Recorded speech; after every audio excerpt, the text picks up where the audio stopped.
only.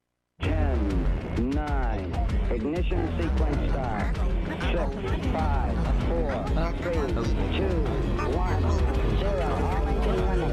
Liftoff. We have a liftoff. Up only.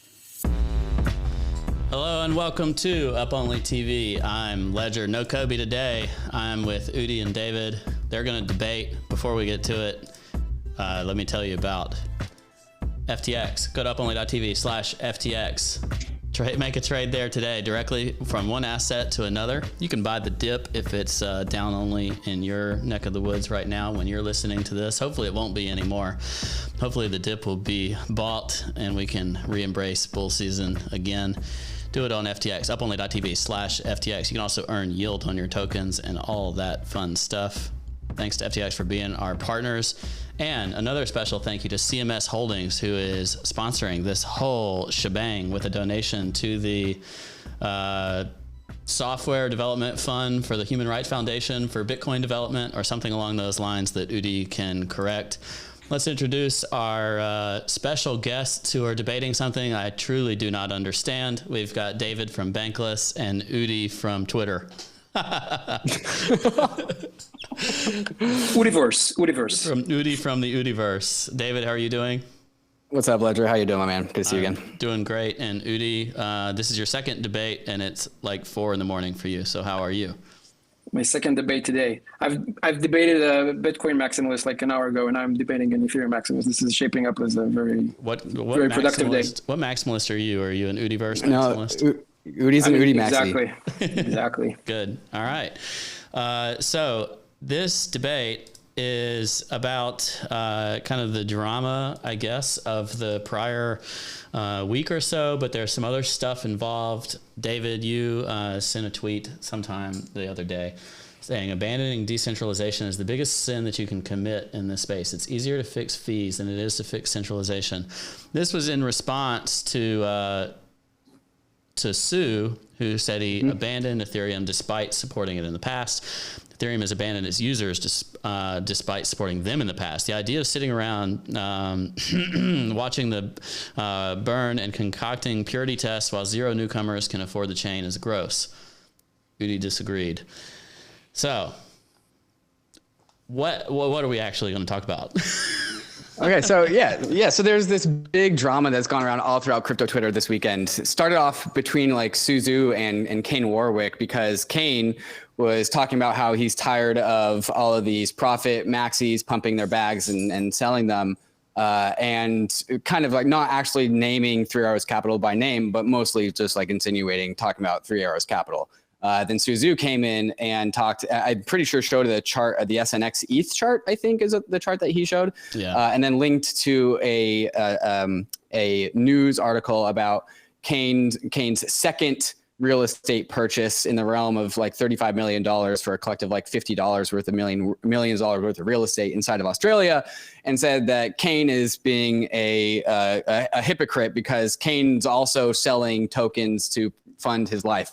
And then this got into a debate as in between 3 Arrows Capital and all the Ethereum folk and all the anti-Ethereum folk, the Ethereum killer crowds, the Avalanche crowd, the Solana crowd, basically on this point about like 3 Arrows Capital and whether or not they are doing good things or bad things, really, with their influence that they have. Coming from the Ethereum perspective, 3 Arrows Capital fills their bags and then starts just like promoting it out on Twitter, just shilling it on Twitter, and then using that filled in shill strategy to actually create their own exit liquidity. That's the critique of 3 Arrows Capital that many in the Ethereum and overall in the broader crypto world has. Right. But this is what traders do. So this is what traders do. Okay. So that's good intro for that side of things. And then you kind of critiqued this abandonment of decentralization more than some of the VC stuff. So Udi, can you explain? I have no idea what you're talking about with this response. So can you talk about your situation here? Yeah. Okay. So first of all, I kind of want to say I had no interest in participating in this debate. I'm here I'm here because CMS agreed to donate $300,000 to the HRF Bitcoin open source fund, and I'm very thankful to him for doing that. I think it's awesome. And he's been, by the way, Dan has been donating to a ton of other stuff too, and he's been donating for, for Gitcoin the previous time when me and David were on another podcast. He's a great guy. So thanks, Dan, for doing this. Everybody should follow CMS Holdings because it's good Twitter content. He always has good handle updates. He supports the community, and he's just a nice person. Yeah. So follow CMS Holdings. He's a dirty altcoiner, alt-chainer, alternate layer oneer, enjoyer of all chains. But you can take that for what you will. All right, Udi, continue. No, seeing is that, as I view this debate as a waste of time, I want to help the viewers, and I'm going to jump straight to the conclusion so that they can listen to you now. Here it is. I think that David's tweet is, a lot of people probably thought it was ridiculous because it takes itself extremely seriously. At least that's my view. And what I think, though, that people might forget, and they might forget it maybe because they weren't here, and maybe just because it's been a long time ago, so they forgot. But, Ethereum, like 2 years ago, was like the laughing stock of the cryptocurrency industry. Everyone was making fun of it all the time. I certainly was. And David was one of the few people who not only did they see a long-term value and wanted to commit to it, he also, he and other people together created a new narrative and rounded people together and gave them purpose around what's going on in Ethereum. And today people take it for granted because they did such a good job. And everyone knows now that Ethereum has a place in the world.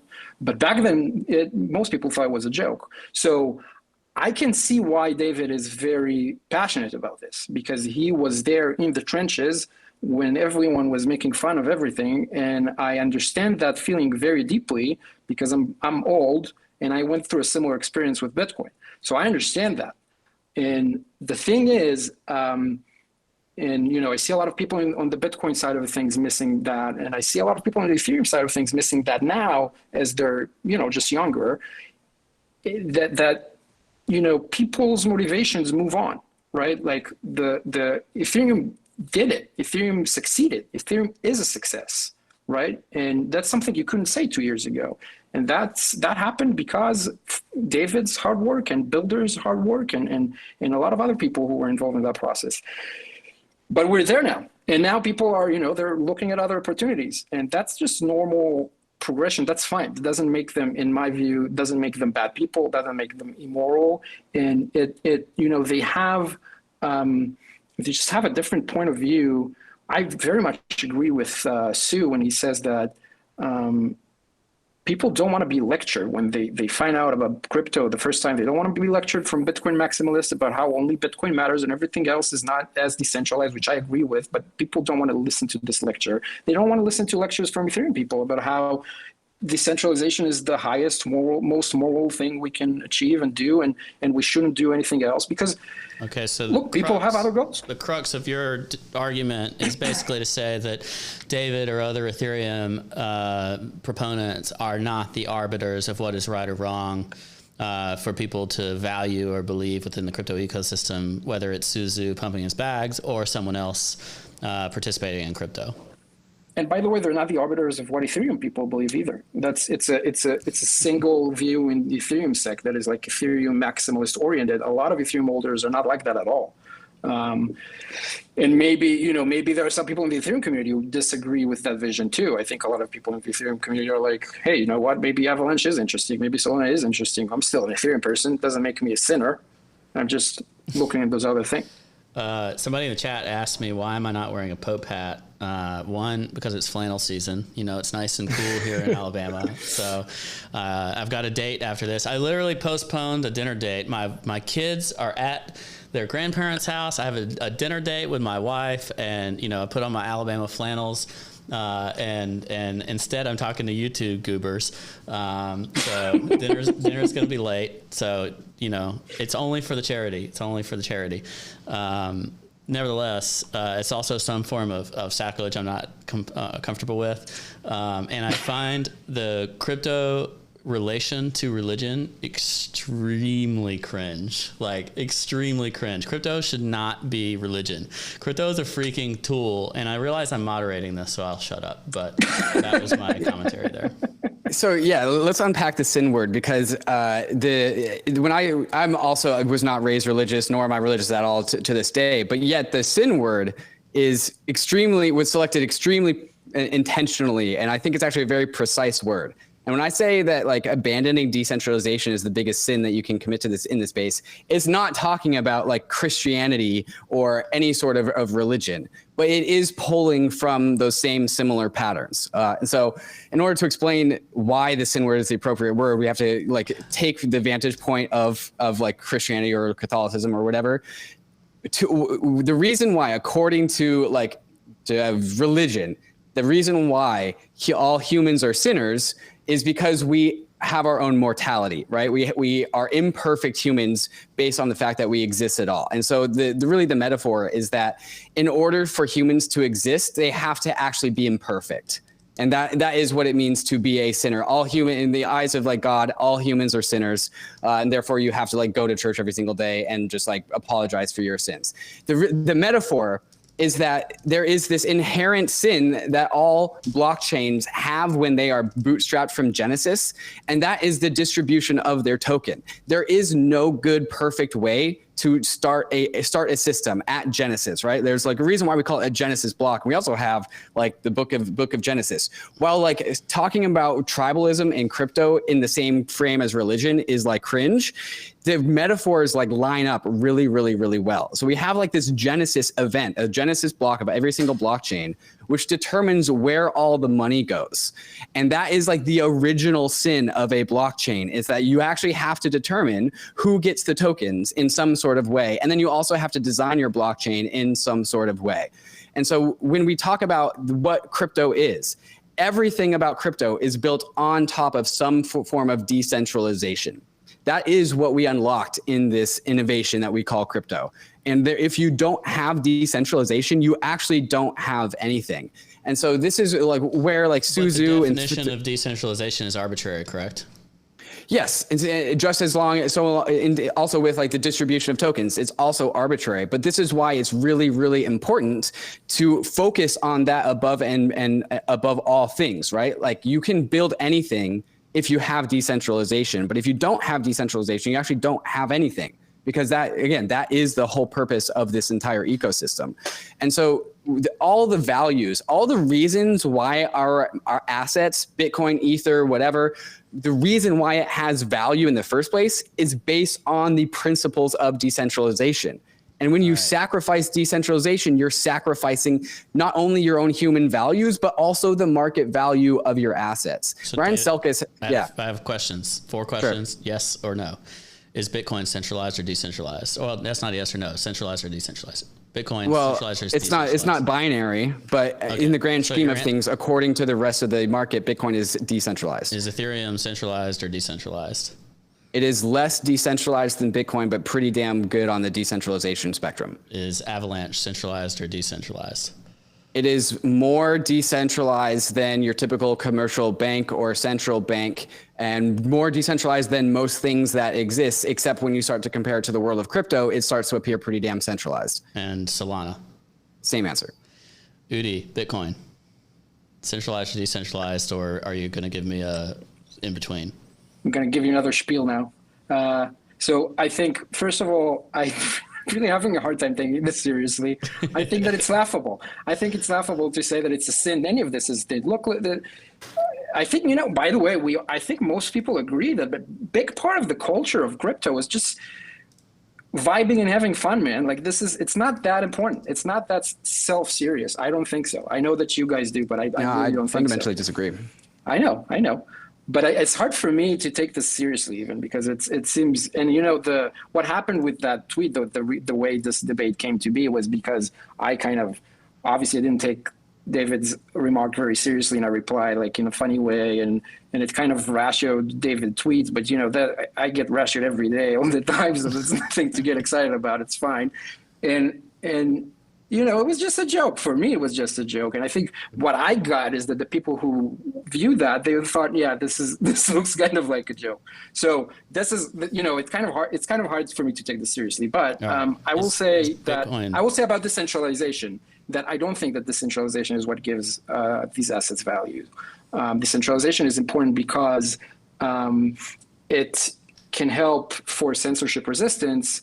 And censorship resistance can help in an extreme case where those assets are under attack. Right now, they're not under massive attack. Is Bitcoin centralized or decentralized? Okay, I would say Bitcoin is decentralized. Is Ethereum centralized or decentralized? I'll probably give the same answers as David. We probably agree. Okay. I mean, so y'all agree on the level of decentralization or centralization of each of these assets. But the question is whether or not it's important for these assets at this current time in their life cycle. Yeah, I think that for the if there is a sin, and I cringe to use that word, but if there is a sin, the sin is ignoring what users want. That's the sin. And right now they don't want decentralization, and they might in the future, but right now that's not their top priority. And I think the market is very clear on that. David, can Vitalik get what he wants done in terms of governance on the Ethereum chain? So Vitalik has this history of having these ideas that ultimately get incorporated into Ethereum. And so if you look back on history and say like, well, Vitalik wanted this thing and then it got incorporated into Ethereum, therefore whatever Vitalik wants goes. The reasons why that so consistently happens is because Vitalik has really good ideas. And so it's not like they're just people that like Ethereum. Yeah, sure. But like, controlling 100% governance.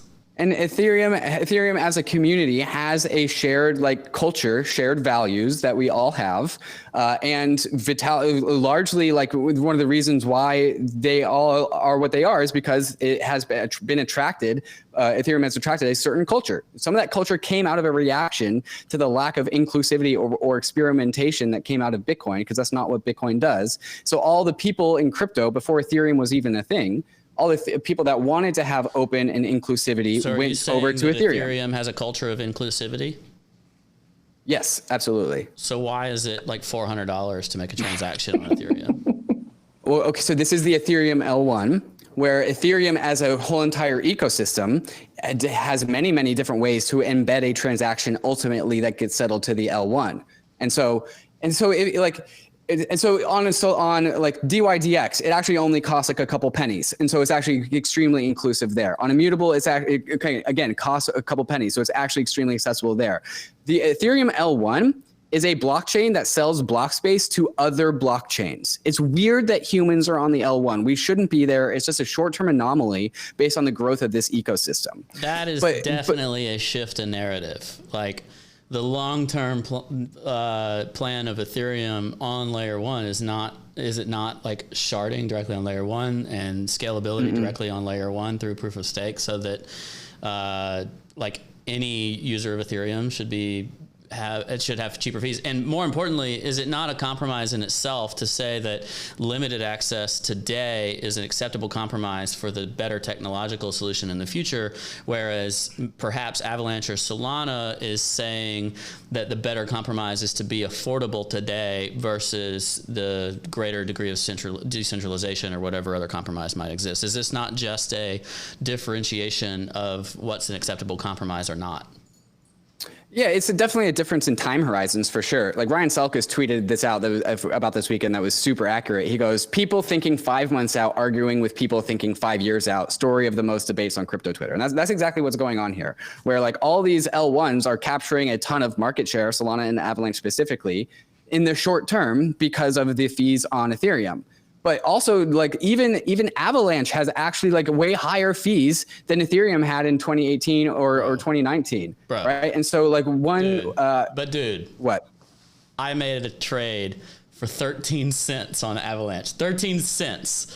the same trade on Ethereum cost me $1,000. Like the same dollar value. Okay, trade, but we're comparing apples and oranges here, because if Solana and Avalanche are execution optimized layer ones. They are execution optimized blockchains. I'm gonna get out of taking sides, but that's bullshit, because I traded US dollars for Ethereum or Ethereum for Avalanche. I traded one asset. I don't have to do anything in this debate. I don't have to do anything. This is the cheapest $300,000 I've ever made. You can't compare a blockchain that has compromised on decentralization and versus one that has, because these properties are very, very different. Ethereum Both has Solana spent years compromising on decentralization. Every Bitcoin maxi in the hasn't. world has called Ethereum a centralized shit chain for like years. Yes. There's this like classic just like chain of FUD that goes down the line, and Bitcoiners FUD the same things that Ethereum FUD Solana people, the same things that FUD like Avalanche people. And do you agree it's laughable? Let's move well, no, on from because at some point in the line, someone's actually right. Right? At some point, like Bitcoiners point to Ethereum and they go, literally, yes. Right? So Bitcoiners will go to Ethereum and be like, it's a centralized chain that promises the world and actually delivers nothing. And then Ethereum will go to like Solana and be like, it's a centralized chain that promises the world and actually delivers nothing. And the important thing about the difference between Avalanche and Solana, and why you can't compare a trade on Avalanche or Solana versus a trade on Ethereum, is because of the price of decentralization. You should actually be comparing Avalanche and Solana to an Ethereum L2. That's the actual true apples to apples, because each chain is actually trying to optimize for a transactional throughput environment. And so if you want to actually go to Avalanche, I have to chime in. Yeah, Udi, it's your turn. I have to. So here's a trade that doesn't benefit at all, not even the slightest, from Ethereum's decentralization and higher security. So let's say you have $50,000 in USDC and you want to buy an NFT of a cat. All right. I drew the cat. I'm signing that I drew the cat. I put it on the Avalanche blockchain and I use USDC, which is fully centralized. It's in custody by Circle or Center or whatever they call themselves, and it has a blacklist on it, and they can freeze whoever they want. I am, as the issuer of the NFT, I can change the artwork and I can freeze it too. I can do whatever I want with it. Why on earth would anyone pay $1,000 for added security on this completely custodial centralized thing that they can do on Avalanche? I'm going to back David up here now, because I gave David a hard time. That is the applications that people have decided to build on this block space. It's not the block space itself, which is highly centralized. It's the way that people have created the design mechanisms around what they put on that decentralized block space, which are centralized and terribly architected. Is that not? Well, I wouldn't say they're terribly architected. It's an architecture. It's a set of trade-offs. And a lot of people seem to find value in that set of trade-offs. That points to a URL for an NFT, and then someone has complete control over the URL that represents the NFT. I agree with you, but that's what people do, right? That's what people do right now. They use stablecoins to a very large volume, and they use NFTs a lot, and they use some DeFi platforms that are more centralized than others. Those things exist, and they're very popular. But in reality, rolling back the blocks to go and change the issuance of that NFT is very, very, very expensive because of the security model of Ethereum. Yeah, but I can, as the NFT issuer, I can just change the photo of poop. So I already control it, and the buyer doesn't care. What I'm trying to say is the buyer doesn't care. The buyer knows, he understands the centralization, and he's fine with it. Or maybe he doesn't understand it, but it still exists. So the paying added $1,000 just to get theatrical decentralization and security doesn't add anything to that transaction. Doesn't add anything. Now, some people do gain benefit. Some people do gain benefit from the Ethereum security. For example, let's say you were a liquidity provider of ETH itself on Ethereum in, let's say, $100 million in some pool. Then you definitely care about the security of Ethereum. You're definitely going to pay the $1,000 for fees, or you'll pay happily even more. But if you're a small-time noob to crypto, and you buy NFTs or you're trading some tokens that are fully centralized anyways, why would you even care about those security properties? So I'm like, David is right. Ethereum is better for those things. But so many people don't want that. Why would they pay Ethereum holders and Ethereum whales? Because that's what's happening when you're doing an Ethereum transaction, you're paying Ethereum whales to use their network. Why would you ever do that if you don't need that level of security? You're not paying the Ethereum whales when you use the Ethereum blockchain. You're paying the Ethereum miners and then also the validators in proof of stake. Which you burn ETH, you burn ETH, and that increases the value of the like Ethereum buyback, right? held by. Yeah, it's like a buyback. So you do pay indirectly Ethereum whales. Right, yes, but the way that you're phrasing it is very, very, like, it's the least generous way that you could phrase it, which is actually what Udi's really, really good at, by the way. But that's not, I didn't mean to say that Ethereum is controlled by whales or anything like that. That's not what I'm saying. I think that Ethereum is fairly decentralized. That's not my point. My point is newcomers coming into Ethereum or crypto now, they don't want to pay those people. Yes, that's right. it. Yeah, and they why are they paying a $500 like transaction fee to secure their paper drowned cat by Udi Wertheimer? The answer is like because you shouldn't be doing that on the L1 anyways. And Ledger, you said that this whole like humans on the L1 is not the end goal of Ethereum. You said that was like a change in narrative. This is what people have been calling the roll-up centric roadmap for Ethereum for like the last like 2.5 years now. The difference is like we're actually talking about it now that all these ETH killers are here. The roll-up centric roadmap where you can have a very, very cheap NFT on a very fast, high throughput layer 2. They don't need the roll-ups. Why would they wait for the roll-ups? Why would they learn how to use them? Why? They already have Avalanche. It works, and it's right. It's okay, true. so they don't care. I am not saying that people should stop using Avalanche or Solana. I have never said that.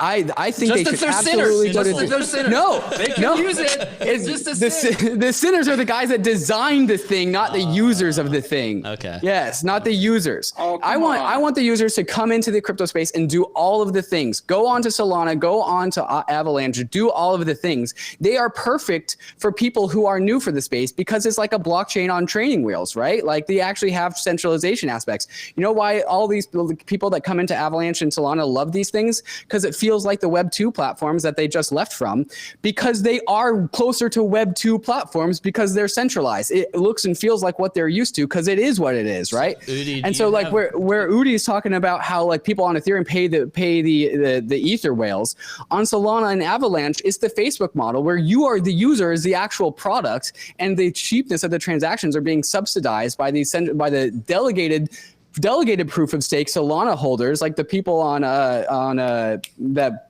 billionaire podcast that everyone was talking about. Like it's just fundamentally different.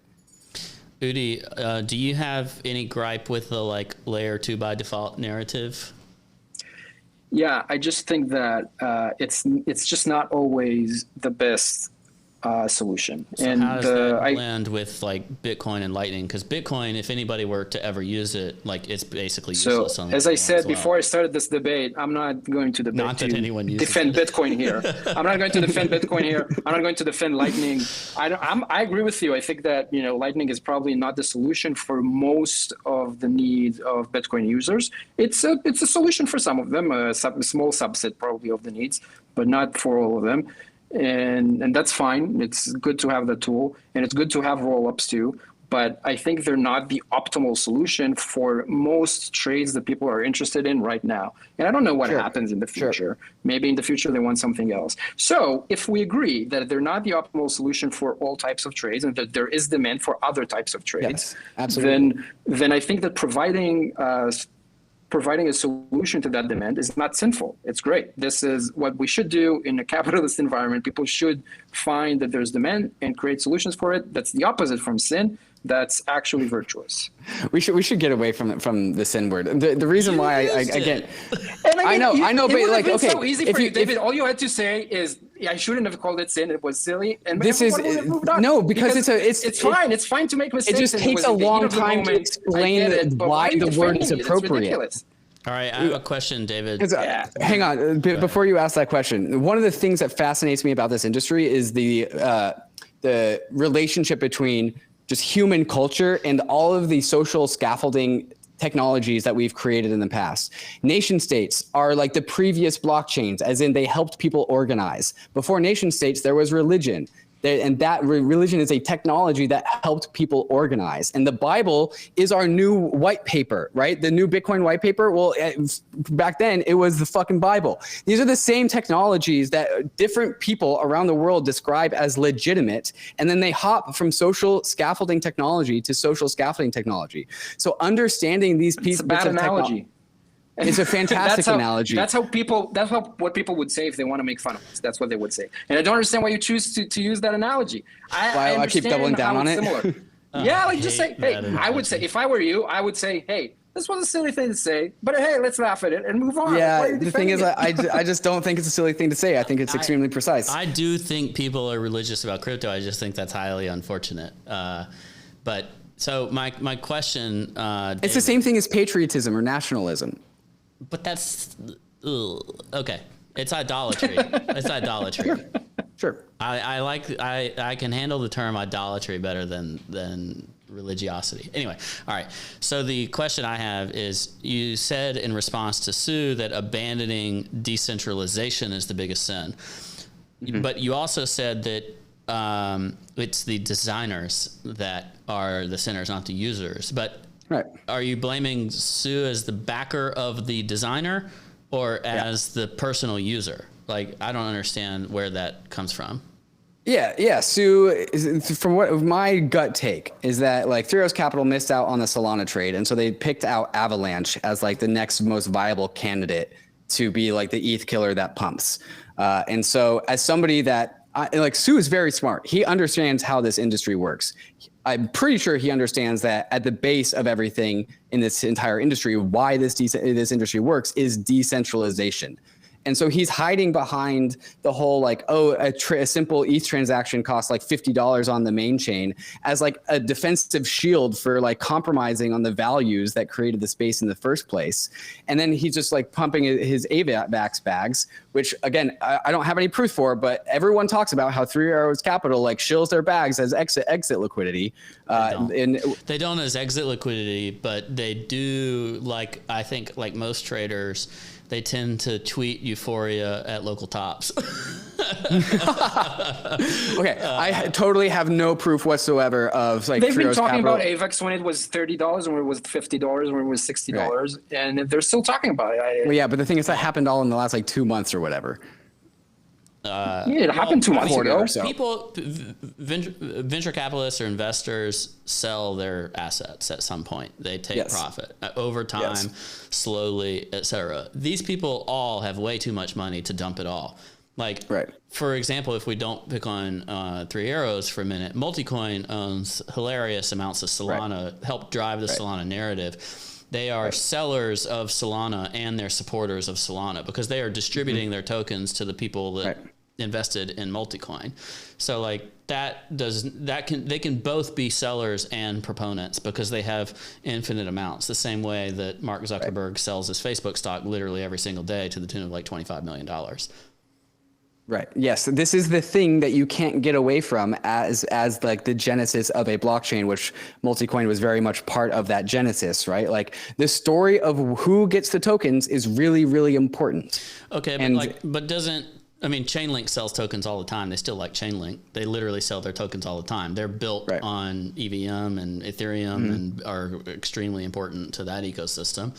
The Ethereum Foundation has made literally top calling sells to the tune of tens of thousands of Ethereum at a time. That's a great point. Let's stick on that point because the EF, who has like, again, the early distribution of a bunch of Ether from the pre-sale, you know how much percentage of Ether that the EF got?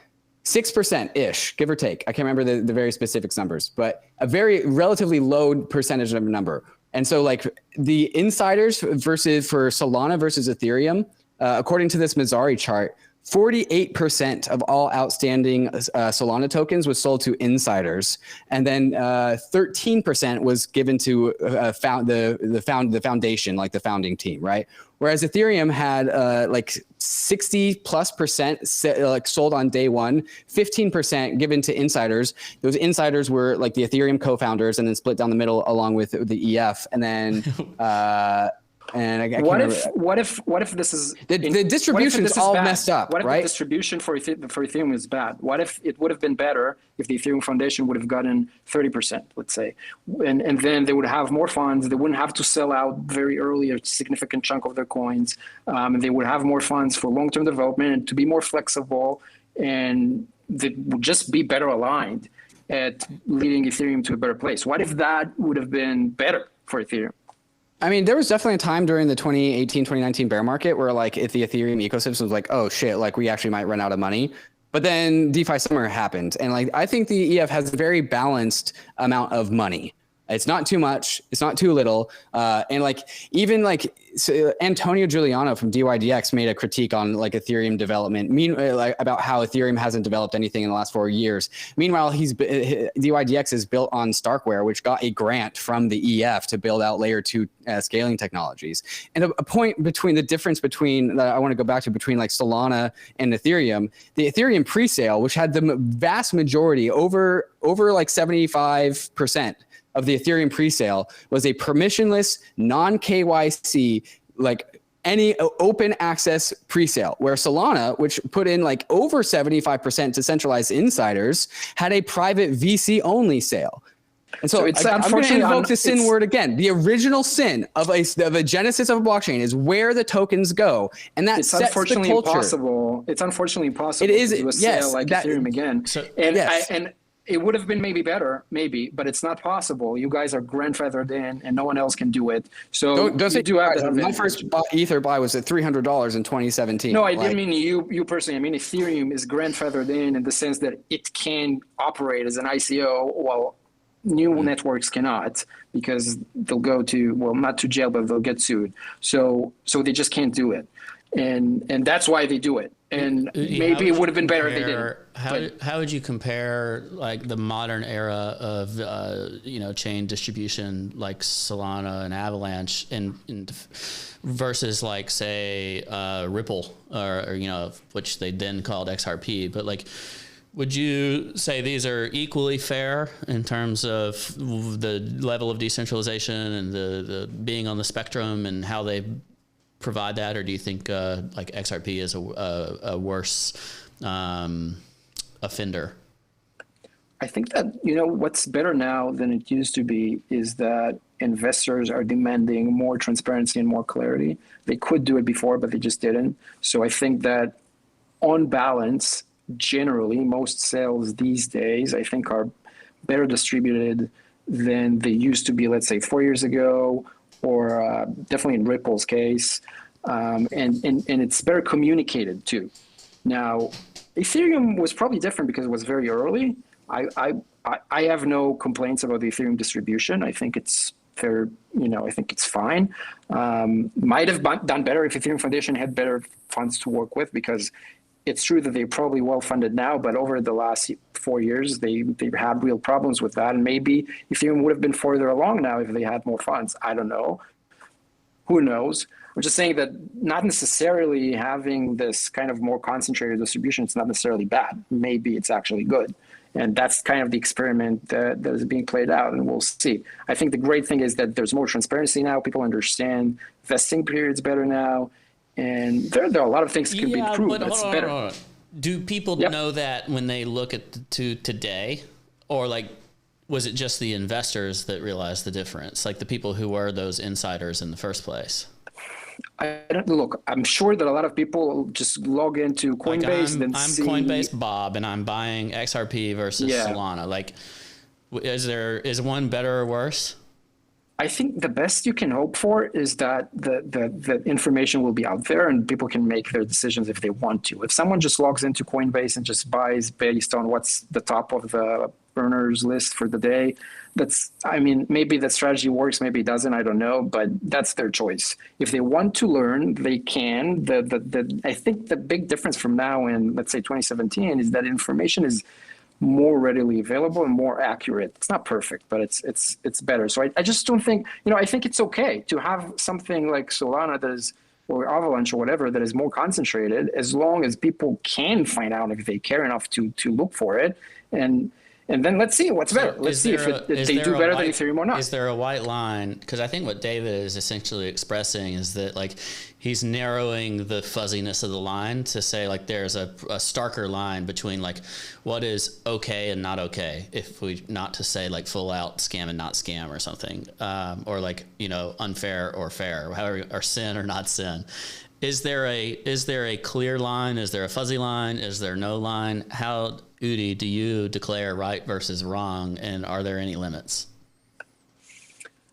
Well, look, I definitely wouldn't support outright scams, right? And those exist. And I'm not particularly a fan of things like Shiba Inu either. They are, you could argue they're transparent too, but I think, I don't know, I just dislike it. I don't know what to say about it.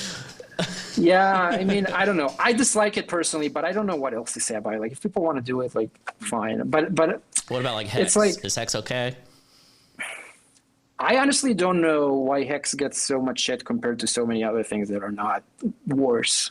You know, like I wouldn't personally invest in it, but if people want to play these games, like, I mean, I don't find it a sin. I don't think it's a sin. It might be a sin if you lie about it. So if the information is out there, and I don't know if Hex is lying or not, I didn't look into it, but if the information is out there and it's accurate, I don't think it's a sin. Actions of a Richard Hart or a Craig Wright, are those a sin? Can we stop using the sin word? You're the one that did it. I know, but you guys are using it in a very, very different way than how I specified. You guys are using it in a more general way. I'm trying to find out from Udi what is unacceptable behavior in cryptocurrency land.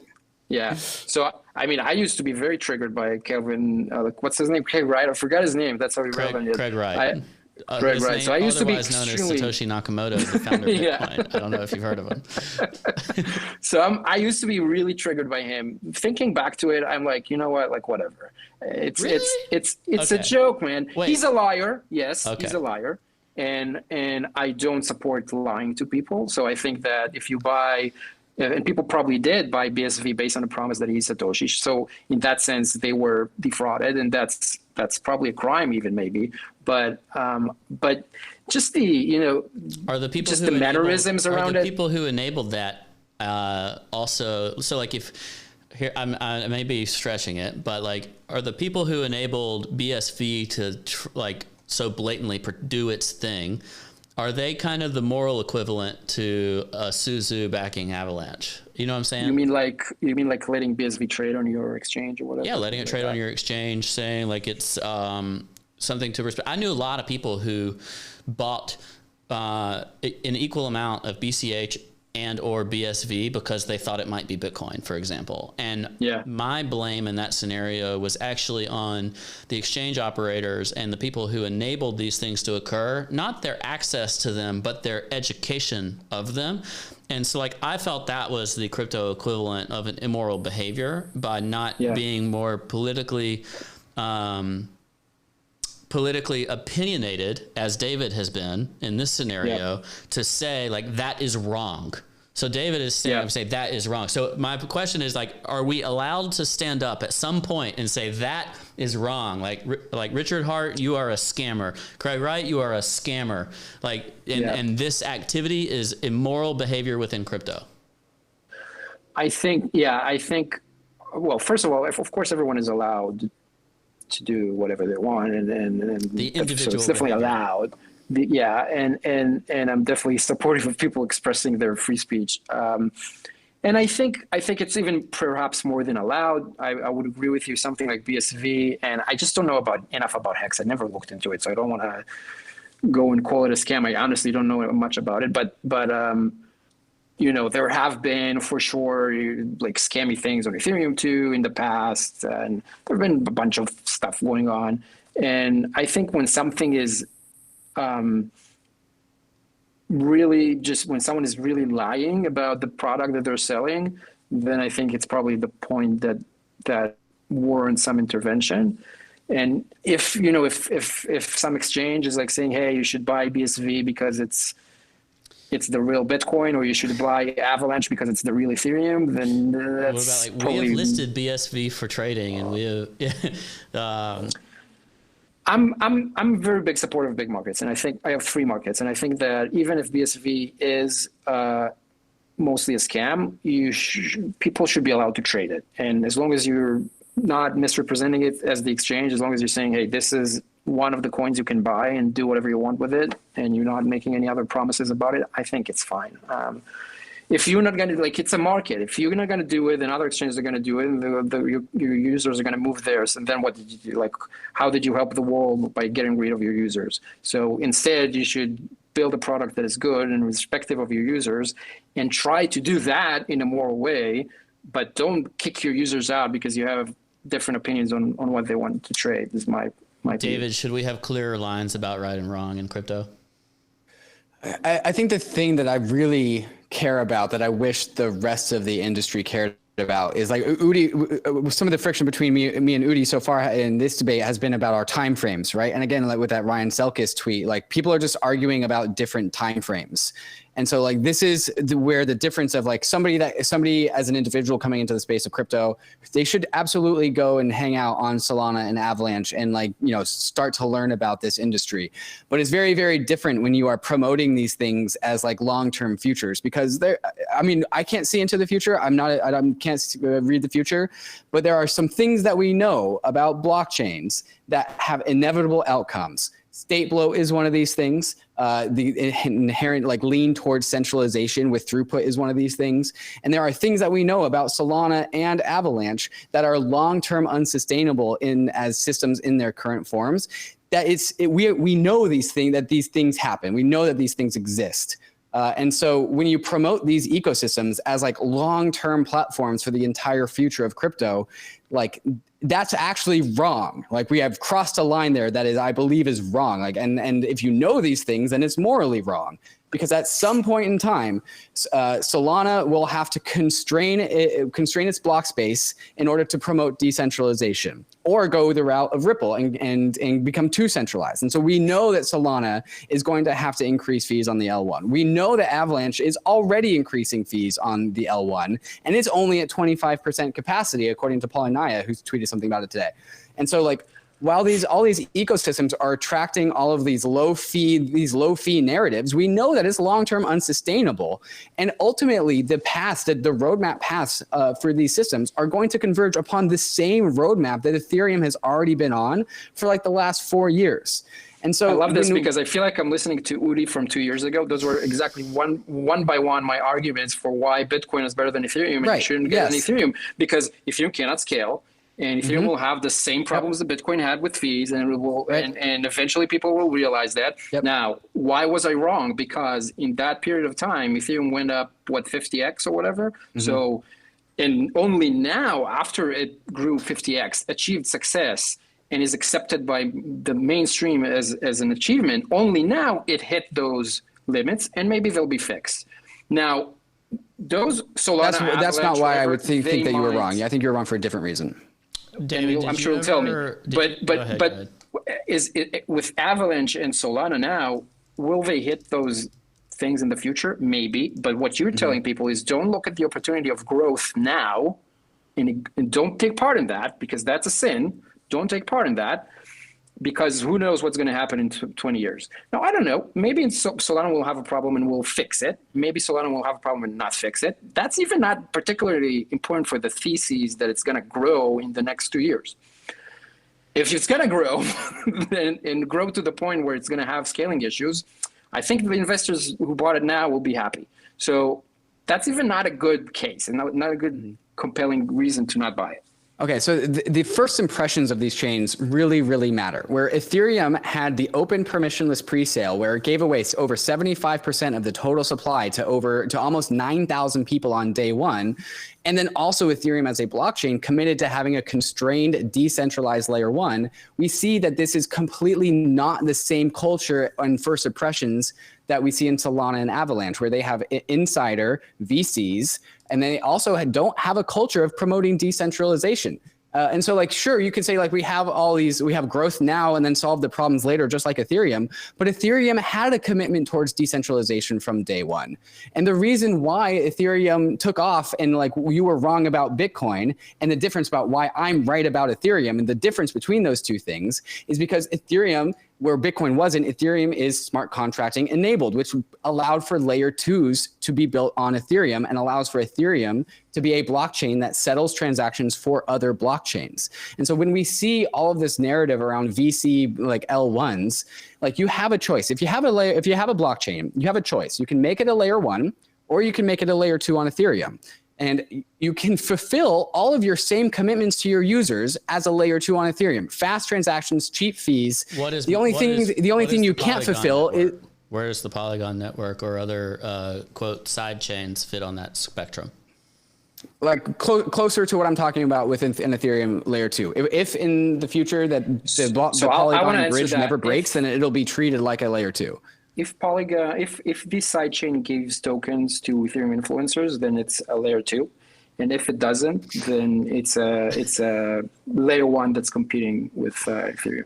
No. That's how it works. Because technically it's the same. Polygon and let's say Binance Smart Chain are almost identical technically, not entirely, but they're extremely close.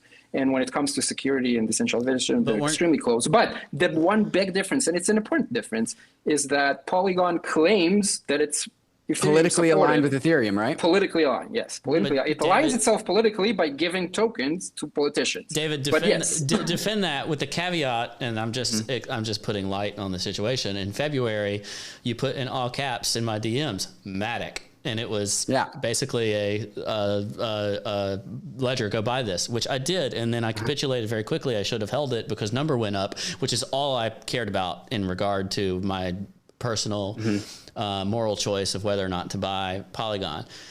I would probably not put my net worth on Polygon today because of my concern over the security model of Polygon. So defend your all caps Matic thing plus what Udi claims here with the difference between the two. Yeah, okay, because it's the same. Udi's right. It's like Polygon and Binance Smart Chain, as far as I can tell, with my limited developer experience, not all that different of a blockchain. Except for Polygon has a political commitment to the same cultural values that Ethereum has, which is ones that value decentralization. But their chain is not decentralized.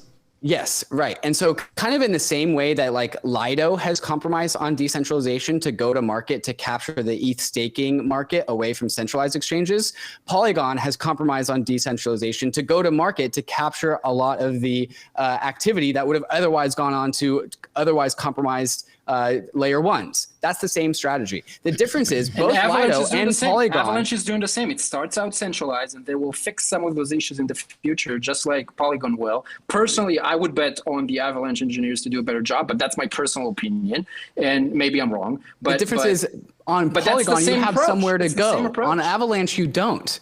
On Polygon, you can go. And you go to Ethereum whenever you want. It takes me like 2 seconds. I literally. It's easier on Avalanche in the from Avalanche to Ethereum than from Polygon. In the time that I'm saying this sentence, it doesn't make very much sense. My funds have already bridged back fully to Ethereum because the block time is very fast on Avalanche. Now, when I send it to Avalanche, it takes like 37 confirmations on the slow, sad Ethereum network. But when I get back, it gets back like really, really quick. I mean. Did you try the Avalanche bridge, David? Because it's easier to go from Avalanche to Ethereum than it is from Polygon to Ethereum. Or significantly easier. So the difference between Polygon and Avalanche is Polygon has in its long-term horizon to actually roll itself up as a roll-up on Ethereum. Right. So it always has Let's that. Let's just ask Avalanche to say that, and then they're not sinful anymore. Let's just ask Avalanche to say that in 10, 20, 15 years from now, they will roll themselves up. Because they are a layer. They have to be a layer 1. Why? I have a question. Because that's the values that they started off the system as.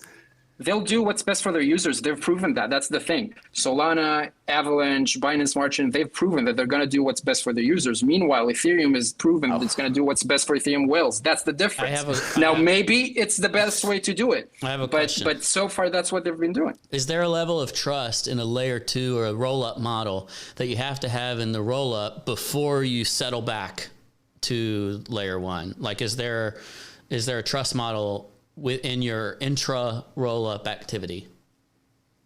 So by definition, rollups are things that have zero extra dependencies on decentralization or trustlessness. There are and rollups are as such a broad category that really depends on what flavor of rollup you're talking about. But as we talk about it with like DYDX or Arbitrum or Optimism, then there is no dependency. There are other rollups like Volitions or Validium that again, like it gets a little bit beyond my technical capacity, where like the data is stored in a different chain, but the transaction and the assets. The rollup design, even though it settles back on Ethereum, could create a degree of trust requirement, or like have a not on assets.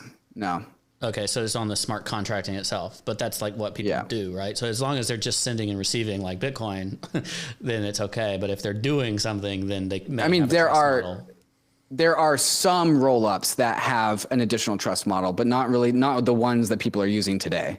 So my question is, therefore, like if you have a layer 1 security model, where sure, it doesn't settle back on another chain, but like an inherent that settlement security layer, is there some trade-off that's beneficial that it has some degree of its own security model on the native activity for an EVM compatible chain like Avalanche that's worthwhile, that you can make a moral argument that that's an acceptable trade-off, even though it doesn't settle back, because they have their own security model that they believe in to some degree?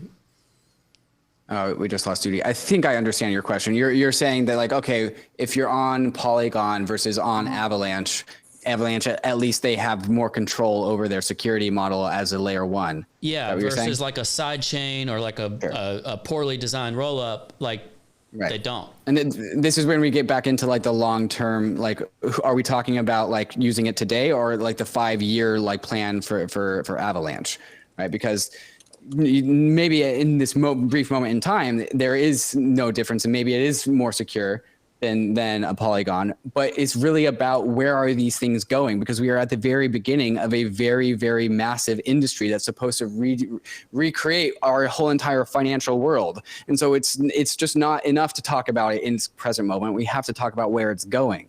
Where are the logical conclusions of the way that these systems are designed? My favorite quote ever coming out of the Cypherpunk manifesto was, "Cypherpunks understand that the code they write impacts the people that use it." And so these very small changes to the system have very significant long-term order of consequences. Little did we know that when we all signed up for Facebook in high school, that Facebook would be causing civil wars 10 years down the line. Like, we didn't know that. And so it's really, really important that people pay attention to the minute differences about the long-term trajectories of these systems. I have a question for each of you. Udi, if Bitcoin were to go down 50% and some centralized shitcoin were to go up 200%, which would you rather own in that time? And David, if Ethereum were to go down 50% and Avalanche were to go up 200%, which would you utilize for storing your net worth and assets on and participate in the activity on, even though if you know the monetary outcome? So the question is, if I know that a token is going to outperform Bitcoin to 1%, will I want to own it instead of Bitcoin? Is that the question? Basically, and also you maintain your financial exposure to the chain itself. If I know for sure, then I'll probably go and do it. Mostly, unless there's a very obvious fraud going on, then I probably would do it. I don't see why not. David? If I knew for sure, yeah.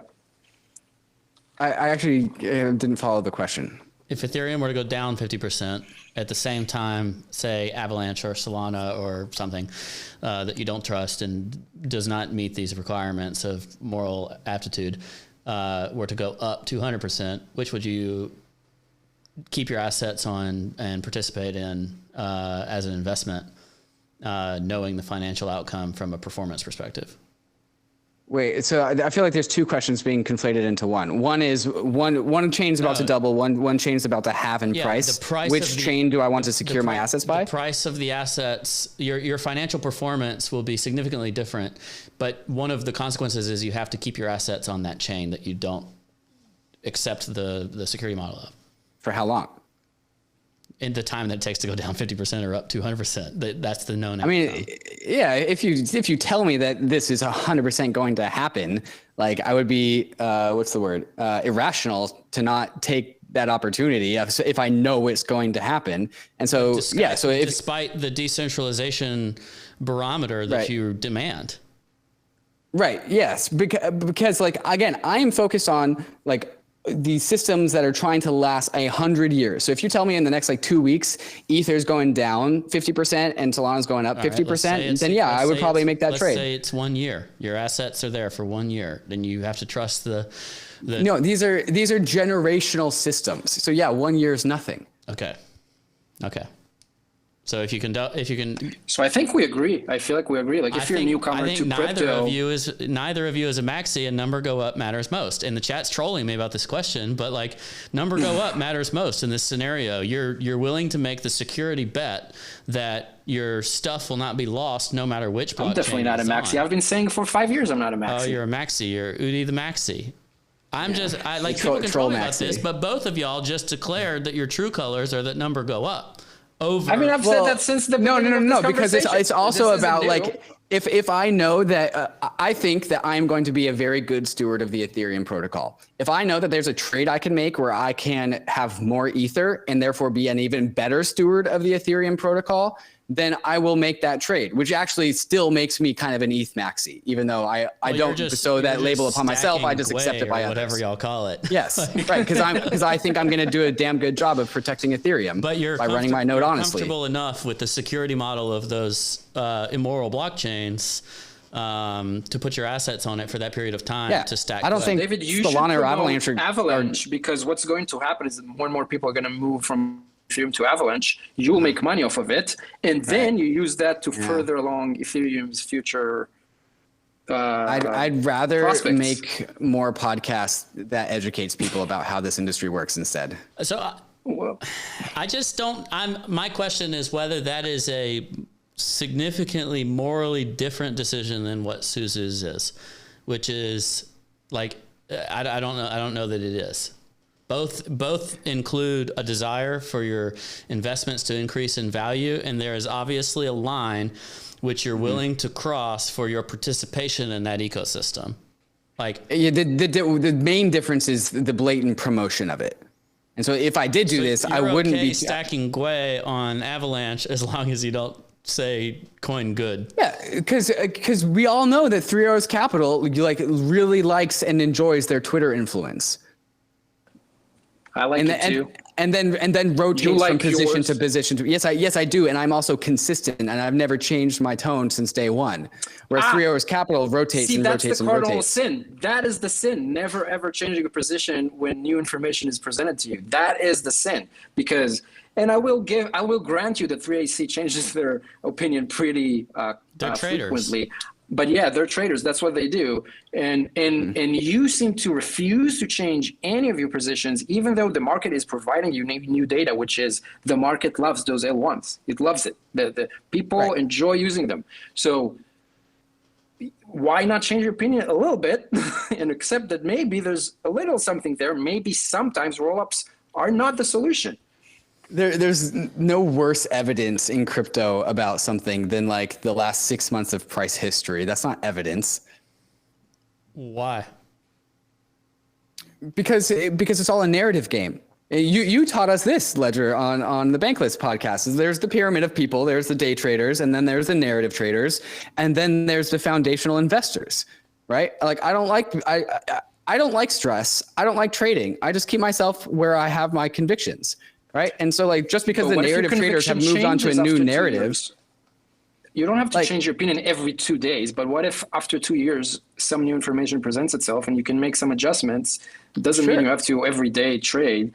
And I mean, like, I just don't think it's immoral, man. It's not immoral to look at this new information. I receive new information and then I consume it and then I ask myself, like, does this actually change anything? And the thing is, like, all these new information, all these new chains that are coming out aren't actually doing any innovation. Hazu had a fantastic tweet where he said, what did he say? Hold on. He said, damn, I don't have it up here. Did we know, hold on a second though. did we know whether or not Ethereum was truly doing anything innovative, like from day one, when the best things that we saw were like illegal security sales via ICOs, or that? Hang on, let's separate the app layer from the actual Ethereum protocol and builders. Well, then you look at I would apply that same question to Ethereum, or potentially even Bitcoin in some ways. Like I think Bitcoin was. This isn't going to be a Bitcoin versus Ethereum debate. It's not going to happen. No, but I'm saying, I know you wanted in terms of identifying innovation, like Ethereum certainly went through multiple cycles of like redefining what's its product market fit. Did it not? Yes. And the thing that stayed the same is it's always stayed on the same like path. It's figured out different innovations to stay on that same path. And that's the same path of scaling out Ethereum to host the entire globe, the entire financial economy, on top of a decentralized, trustless settlement layer that can scale out that decentralization and trustlessness out to the whole globe. And the way that it does that is that you have a highly decentralized layer one, and then you have a bunch of layer twos that tap into that decentralization that scale out to the whole entire globe. People are critiquing Ethereum for like, why hasn't this one single monolithic blockchain scaled out to the whole globe? That's not the right thing to critique it on. No, they're critiquing Ethereum because it doesn't provide a solution for their needs right now. And you might be right that it will in the future. It's what? I don't think so. I don't think so because it's the same thing as what I said. Oh, why? I don't think it's the same thing. Okay. I don't think it's the same thing. Like people want right now to do things that Ethereum doesn't let them. It's not about even criticizing. It's just as an example, doesn't provide a solution. Take auto compounding yield solutions. So I want to earn my yield, and then I want to auto compound it, and I want to let all this roll. I have to be a literal millionaire to do any degree of that, and still it's expensive on Ethereum layer one. On Avalanche, I can do it when I have $100 to my name. Or Solana, I can do it when I have $100 to my name. Right, because Avalanche and Solana are closer to a layer two than they are to a layer one. Am I not accomplishing some degree of self-sovereignty of owning my assets, participating in some degree of decentralized finance, and being able to afford it because that blockchain enables me to do so, even at some sacrifice of the security trilemma or the scalability trilemma? Yes. So is it not just a different decision of what's acceptable? Like are they not making their own trade-offs? And could that be an acceptable trade-off because they can participate? Right. The thing is, like, you don't have to make that trade-off. That's what the whole purpose of an L2 is for. And this is what I was saying. Like, Avalanche and Solana can do the same things that they're doing, even better. They can get even cheaper. Actually get assets to an L2 from a dollar onboarding solution prior to, say, 3 months ago. Right. Okay. So we're falling back into the 5 months versus 5 year time horizon trap, right? So we need to talk about like what time frame we're talking. The monetary win is like, bro, didn't you 2021? Like, didn't you make money? Just wait until you can go straight to the morally optimal solution. And by the way, then it's going to be a 5 year bear market while like the product actually works, because we all know you only make money when the product's not actually working, as ADA can inform all of us. Right, and that's why I've never knocked anyone for using Solana and Avalanche. That's not what I'm talking about. Like, it's about how these systems are designed for the long term and being cognizant of these design choices. These trade-offs that Avalanche and Solana have made to be execution optimized layer ones, aka decentralization compromised layer ones, they didn't have to make that trade-off. But the critique, the thesis is that they did make that trade-off because layer one assets are hotter than layer two assets, and they did it to be profit maxis. Psychic Type asks, ask David if a new chain came out that was more decentralized than ETH with fairer distribution and better scaling, would he then change his bias towards that chain? Yeah, probably. That's what I'm interested in. But you're not on Avalanche. That's not what Avalanche is, Udi. No, I'm kidding. I know you are. You didn't have to say it. Of course, the thing is that, that's the problem. It seems like you're not in a state of mind where you would accept that another chain is that, if that ever happens.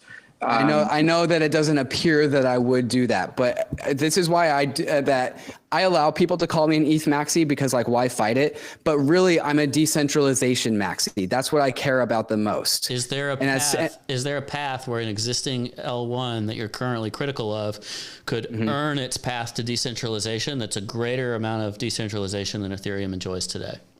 I'm sure there's a path, but this is actually the crux of my tweet that I said, that it's easier to fix fees than it is to fix decentralization. Decentralization is really, really hard. You have the token distribution, you have the node distribution, you have like the whole entire story of the state of the thing.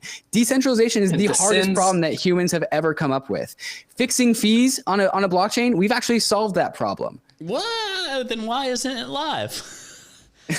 You don't solve it with the snap of the fingers. It's a slow rollout. We have a $500 billion network. You can't just have like, I know you guys are used to your centralized chain is getting upgraded and being better, but it's not how it works when you have decentralized systems.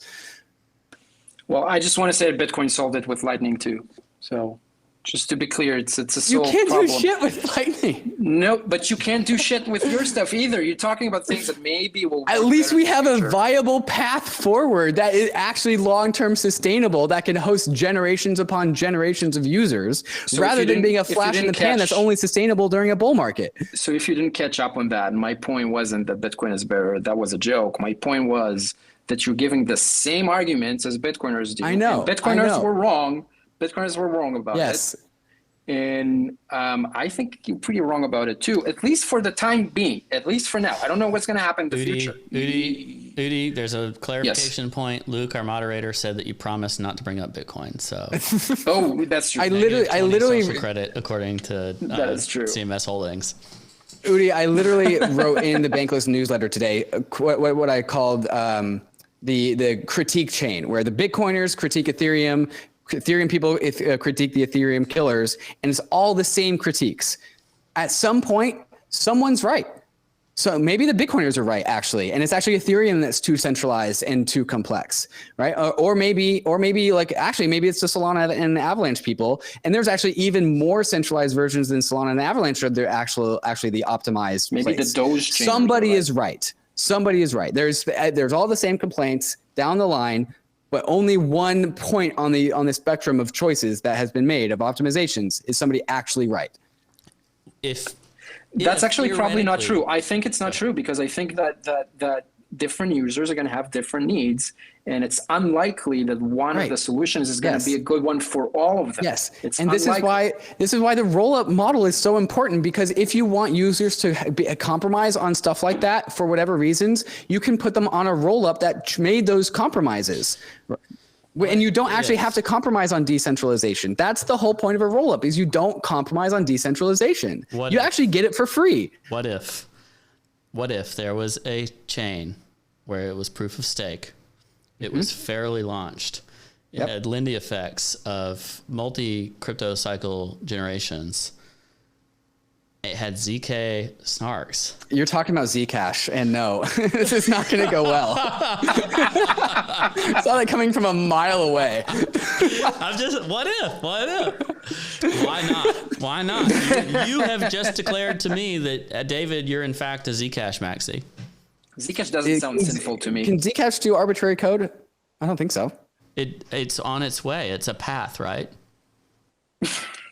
Maybe that's why Chris Brzezinski is so bullish on Zcash, because I've never understood it. You chose high fees. Zcash chooses nobody uses it, and then it unleashes this technology, and it's ready to go. It's just a different path. But is it not? Are you not a Zcash maxi by your same definition? No, because it's got to be Turing complete. It's also, that's another property that has to happen. Damn, it has to be Turing complete. Well, they can make it happen. They can make it happen. I'll put it. Well, I guess it doesn't have to be Turing complete. Apparently, Bitcoin could do opcode, change the opcodes that allows for rollups on Bitcoin without Bitcoin the L1 being Turing complete. Aren't they doing so that I would count that. If you can have rollups, then yeah, I could see it. But the thing is, like, Zcash can't settle tokens on the L1, so like you can't really have tokens. Yeah. First of all, Zcash is very private, so you don't know what's going on. Like, it's possible that there is a ton of DeFi activity on Zcash right now, and you wouldn't know. So the chat. I'm just going to indiscriminately quote Articula, because they probably have massive Zcash pain because they know this. Zcash is on trajectory to being Turing complete. So, really? Zcash maxing. Okay, now, so I've always been confused about why Chris Bernitzky has been bullish on Zcash, and also Ryan Suckis while we're at it. Maybe I'm missing something. Wait, can you say on air that if all of this is true, that you will become a Zcash maxi? If I start seeing like rollups on Zcash generating like meaningful traction, well, no, I won't be a maxi, but like, sure, I'll diversify some of my bags for sure. Are you an ETH maxi? People tell me I am, so. Okay. All right. So David has just admitted that he will be a Zcash maxi. That's easily worth. Not a maxi. Easily. What, Dan? Way to go. I know Dan's got bags because Dan is a trader. All right. What are we missing here, guys? Where is this debate? I'm sorry. I know I've not been a good moderator, but Udi is just an enjoyer. He doesn't disagree with anyone. He just agrees with everyone. So somebody had to fight David here tonight. True. Yeah. Are we done? Are we? I mean, I think we are. We can talk about things like a number of your listeners are telling me I should go kill myself. So I think they're done with me. David, please don't. David, please don't. It's a sin to kill yourself. Yeah. All right. So let's have closing statements on. I mean, what's this debate about? Like, tell me what you want people to take away in terms of decentralization and moral choices on blockchains. Oh, I can leave with a spicy one, actually. That's slightly related, but not exactly related to that. Go for it. Here we go. There's two kinds of people in the world of crypto, and there's many ways to divide up people, but here's one of them. There's people inside of the world of crypto that are optimists, that see the future for what it can be and are excited about that, and definitely want to help that world be created and see that world happen. And then there's the nihilists who think that like all money is a farce, like we'll just trade this, they'll trade that, not really taking and bearing the responsibility of actually having a global future financial system that they are like, if the future of finance is being birthed in this industry right now, there's a lot of people in crypto, but in the grand scheme of things, not that many. And so there's two people. There's people that choose to bear the responsibility of making sure this system actually gets built right in the ways that can be adopted by our kids in ways that Web 2 never served. Or there's the nihilists who just like trade stuff around and like don't really admit that they actually have responsibility in building out this ecosystem. And I think we'd like all listeners to consider which one of those two people they are. I like this because it ties perfectly into the beginning, because the reason that this sort of debate or whatever this was happened was because CMS Holdings agreed to make the donation to the HRF Open Source Bitcoin Fund. And, some people might argue that Dan and the rest of the CMS teams would fall under your definition of nihilists, and they just trying to, outsmart the market and make the most of it, but they then use it for good. So they will go and make donations for things they care about. They will use it to fund things that they want to help build. They use it for good. And there's a lot to be said on that approach. But I think that a rational way to look at these markets is to say, well, they're currently very inefficient, and you can take advantage of these inefficiencies while reducing those inefficiencies. And I don't think that's a bad thing to do. I don't think it's immoral. And you can do that while supporting the things that you want to see in the world. Those two things don't necessarily have to be at odds with each other. And I think that's what a lot of people who are traders, that's what they do. Definitely the bigger funds. They go out and they invest in things that they want to see in the world. It's not just about making money. They do believe that it will satisfy demand and by that way create profit. But there is definitely the intention of manifesting into the world the thing that you think should be there.